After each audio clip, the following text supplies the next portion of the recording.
कक्षा 7वीं पाठ संख्या 3। शीर्षक का नाम है हिमालय की बेटियां।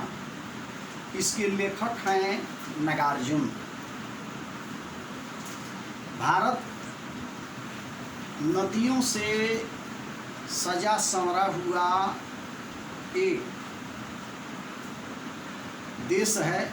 इसमें आईने जैसी झलकती झलमलाती नदियाँ हमारी भारत भूमि का अभिसिंचन करती हैं और हमारा परिपोषण करती हैं।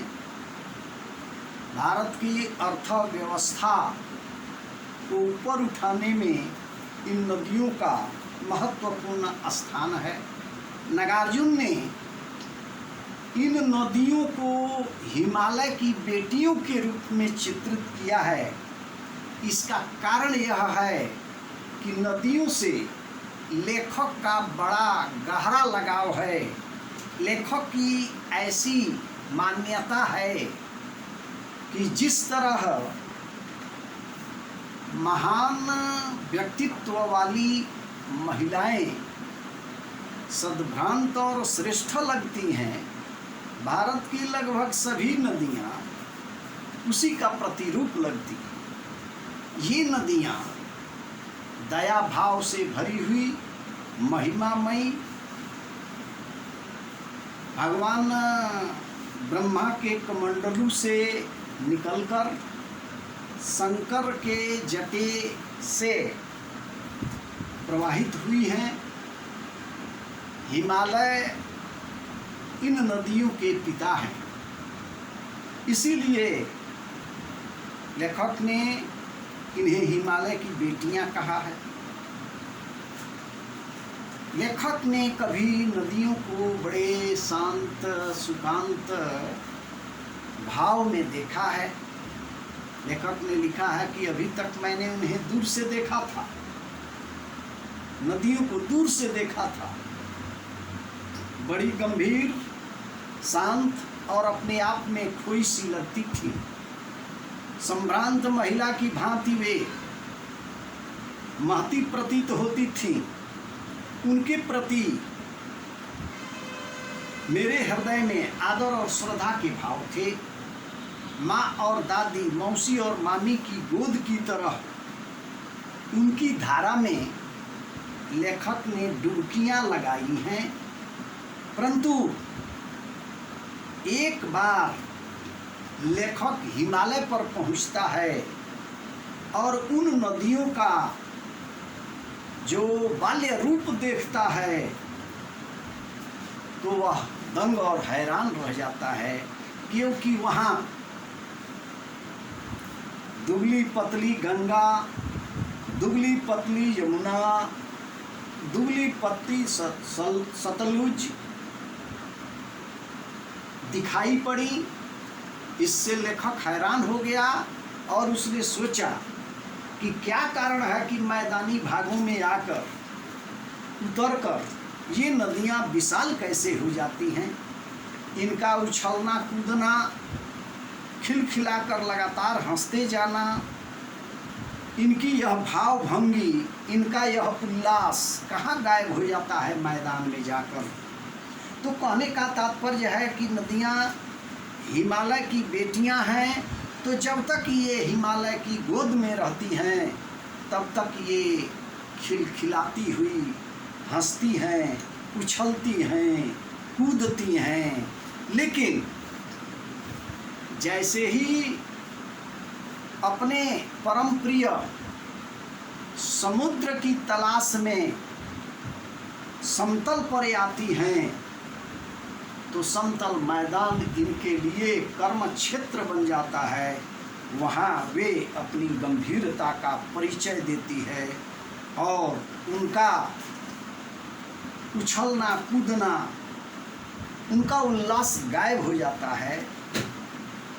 लेखक बतलाता है कि जब मैं कभी किसी लड़की को या किसी कली को देखता हूँ तो मेरा ध्यान अटक जाता है। तब भी इतना कौतूहल और विस्मय नहीं होता जितना कि हिमालय की इन बेटियों की बाल लीला देखकर हुआ है, तो हिमालय की गोद में ये नदियाँ जल प्रपात बनाती हैं, उछलती हैं, मचलती हैं, मीलों ऊपर से गिरती हैं, और इनकी किलकारियाँ, इनका खिलखिलाना, इनका हंसना बड़ा विचित्र लगता है कि ये कहाँ भागी जा रही हैं। वह कौन लक्ष्य है, कौन ऐसा उद्देश्य है जिसने इन्हें बेचैन कर रखा है। अपने महान पिता का विराट प्रेम पाकर भी इन नदियों का हृदय अतृप्त है। वह कौन होगा जो इनकी प्यास मिटा सकेगा। बर्फ जली नंगी पहाड़ियाँ, छोटे छोटे पौधों से भरी घाटियाँ और ताज के समान पहाड़ के ऊपर समतल भूमि, सरसब्ज उपत्यकाएं अर्थात हरे भरे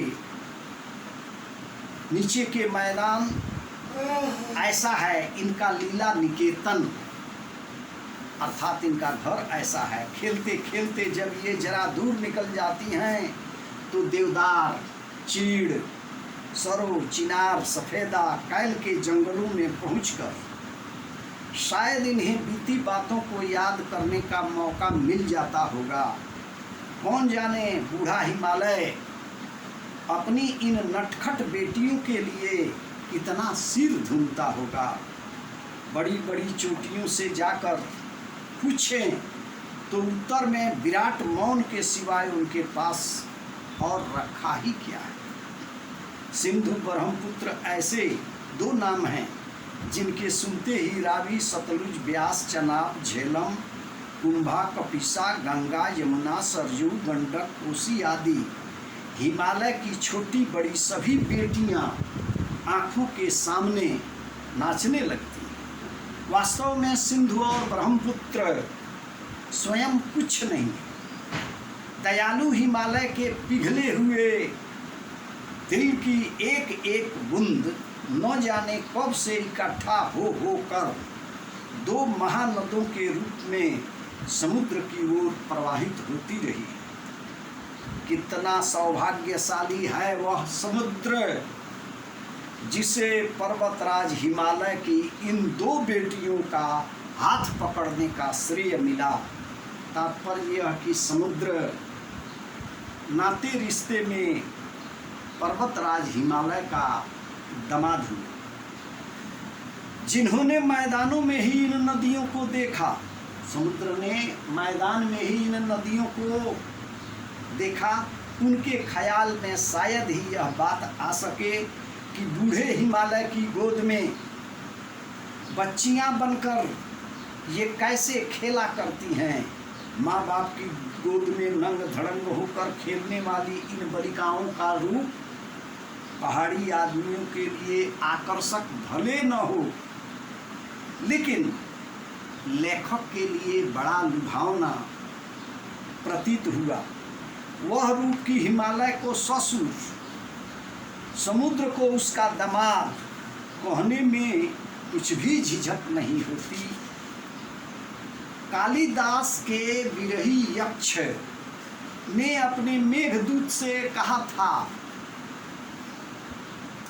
कि बेतवा नदी को प्रेम का प्रतिदान देते जाना, तुम्हारी वह प्रियसी तुम्हें पाकर अवश्य ही प्रसन्न होगी। तो बेतवा मेघ की प्रेयसी है। मेघदूत में कालिदास ने इसका वर्णन किया है।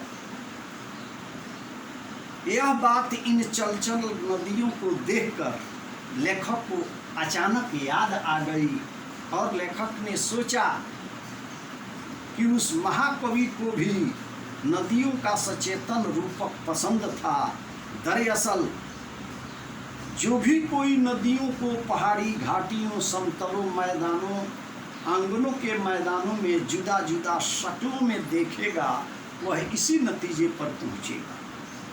काका काले लकर ने नदियों को लोक माता कहा है, किंतु माता बनने से पहले यदि हम इन नदियों को बेटियों के रूप में देख लें तो हर्ज ही क्या है।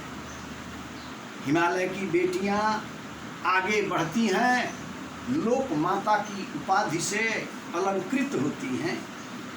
लोक माता इन्हें इसलिए कहा जाता है कि ये अपने मृदुल जल से फसलों का भी सिंचन करती हैं और लोगों को मुक्त हस्त से अन्न प्रदान करती हैं, सबको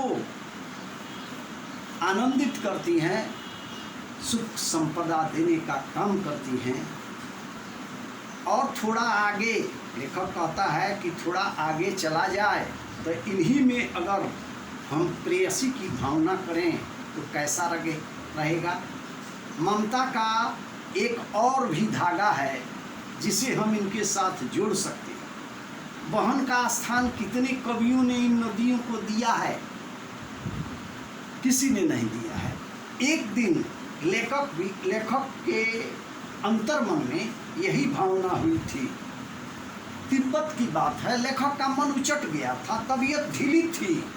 सतलज नदी के किनारे जाकर बैठ गया। दोपहर का समय था, पैर लटका दिए पानी में। थोड़ी देर में उस प्रगतिशील जल ने असर डाला, तन मन ताजा हो गया। तो लेखक गुनगुनाने लगा कि जय हो सतलज बहन तुम्हारी, लीला अचरज बहन तुम्हारी, हुआ मुदित मन हटा खुमारी, जाऊं मैं तुझ पर बलिहारी, तुम वो बेटी यह